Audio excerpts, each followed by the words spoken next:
Hi learners, this session we are going to discuss about partitional clustering, in specific k-means clustering. Before getting into the topic, just a recap of what clustering algorithms refers to. Suppose you have a data set where you don't have an idea of what the target is, what you have to do, and what kind of information needs to be given to the client. We say it to be an unsupervised data set. So the name unsupervised states the fact that we are not having any target value to be achieved as such, right? So that's where you ended up with this kind of algorithms, which is called as your clustering algorithm. So if you have one such data set, the only possibility is we can group all the instances using some or other, which significantly represents the attribute or the data set, and hence can group them into number of clusters. This is a picture showing the group of migrant workers longing to go to their native place. Now, the government has decided to send them back to their home, but they don't know how to do that because so many people are there. One of the official has decided to pick representative. Let's say this person has come from a state A, and this person come from state B, and this person has come from state C. The government official has nominated these three as the representative of the group and asked them to create a group among themselves. How they will group among themselves? Whoever belongs to the state A, which this person is already belonging to, they will get attached to this guy.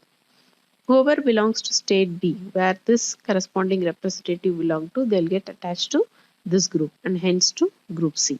Once it is done for all the people who have assembled, you will end up with three different groups. This is group A, which they are telling that they need to go to A, and this is group B, and this is group C. Now the official came in trying to assess the nature of the groups that are formed and trying to find whether he is able to achieve his intention. What is his intention now? To send them back to their native. So he is trying to figure out whether by the group that is being formed by having A as the representative, is it possible to send them back through some mode of transport or not. If he is convinced, okay, that's all, they can find out a way to send them back, and that's fine. If the official is not convinced, then what to do? Normally, what those persons will do, so they will try to find out one among these group as a representative again, because the already existing representative is not at all efficient, and hence a new representative will be formed, and hence the clustering will begin again, right? And hence once these things are done, you will end up with a different set of clusters. Why different set now? Again, the same process has to continue. Every instance have to be taken, find out which of the nearest state or the representative they have and attach to them. This process goes on until the official gets convinced. Once he is convinced, that's all, the further processing is easy, right? The same concept of how this process is happening in real time has been taken into account, and that's what k-means algorithm will do. K-means algorithm is how the machines will do the same process of what we have discussed now. Let's see the flow of the process. First, we have to set K. What is K? It is the number of representative that you are going to fix. We have to assign them as leaders, right? So only if you designate them as leader, the other can join with them. Otherwise, it's not possible. So once the leaders are formed, what is the next step? You have to take every instance from your data set, find out which of the K leaders is nearest to them, and you have to attach them to the data set. So this process continues for each and every instance that you have on your data set. If you have 1 lakh instance, the same will go on. And once it is over, the clusters are being formed. Now you have to identify the centroid of the cluster, which is nothing but the new representative. How to identify the centroid? It's very simple. So you have to find the sum of the points of the attributes that is belonging to a cluster, and you have to divide it by n.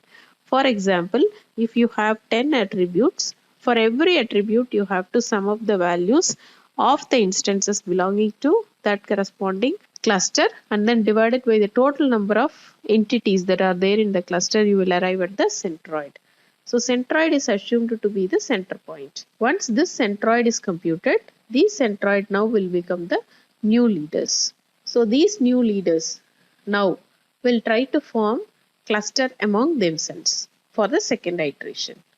Now you check whether the clusters that is formed by your previous leader and this new leaders are one and the same.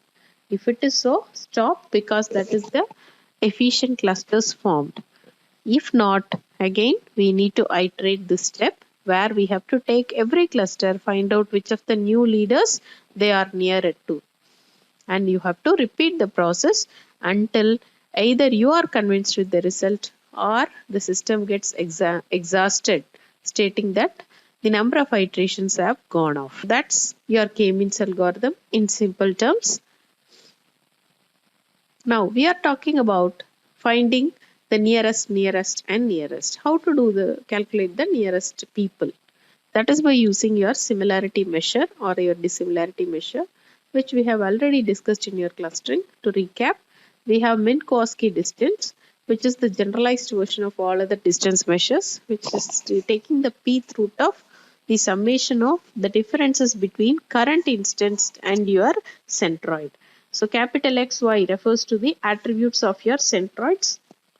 XY, small xy refers to attributes. So in this case represents n number of attributes. So if you make the value of P is equal to 1, you will end up with Manhattan distance, wherein in order to remove the sign problem, we'll take an absolute value of the difference and we will sum up to get the total dissimilarity value of the instance.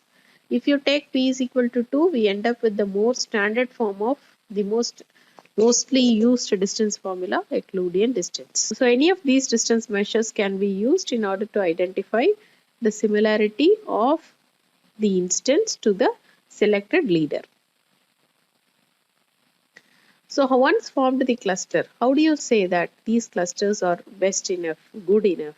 There comes the necessity of metrics.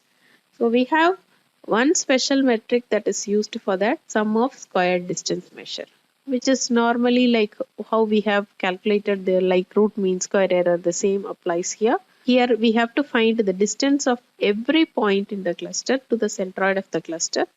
Square it up, sum up, and that is what is sum of squared distance.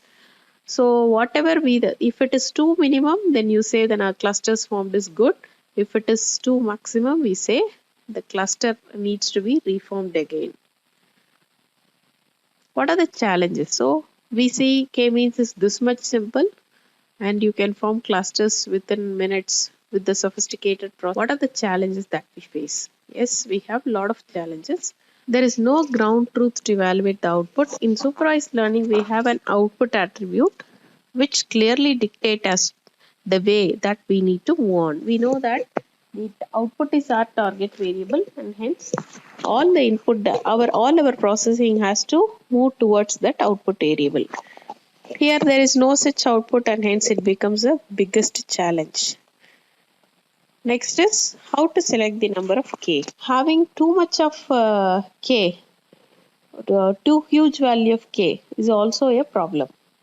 If k is equal to 10, you will end up with high bias and a less low variance system. So that's the problem in selecting k. And the value of k will vary depending on your domain of interest and the data set that we have at our hand. And we don't have any right answer that could be strictly taken for consideration. Yes, of course, we don't have any right answer because there is no output column. And the algorithm is too much sensitive towards selection of initial seed point. So if the leader that we choose at the initial stage is not proper, then it will take too much of computations. The number of times that you need to work on will be much more. And hence, these are the challenges that we will face whenever we choose k-means as our clustering methodology. How to select k? The selection of k is normally done through a very common mechanism called elbow method. So the elbow method goes like this. Normally, we'll try to plot a graph between the value of k and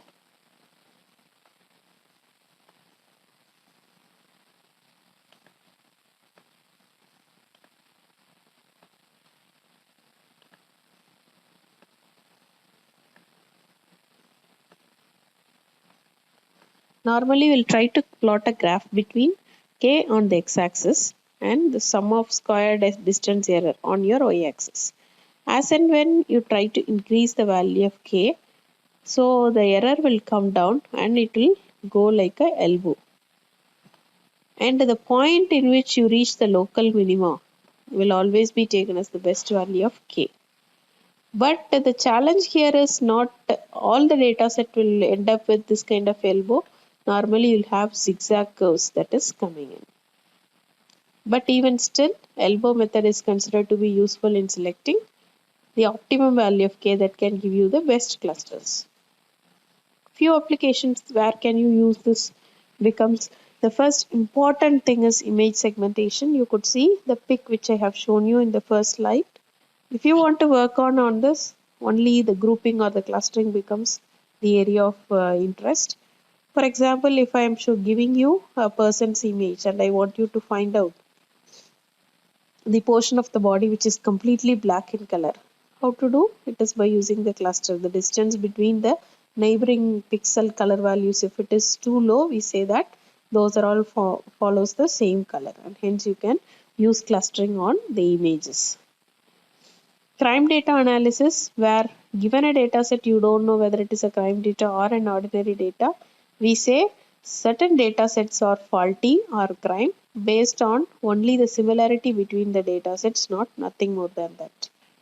And you can work on customer divisioning, which in market segment analysis, it's a powerful methodology that you work on. So these are the few applications that you can see where k-means is most useful. In the next video, I'll be showing you how it could be done manually followed by implementation in sklearn. Thanks for listening.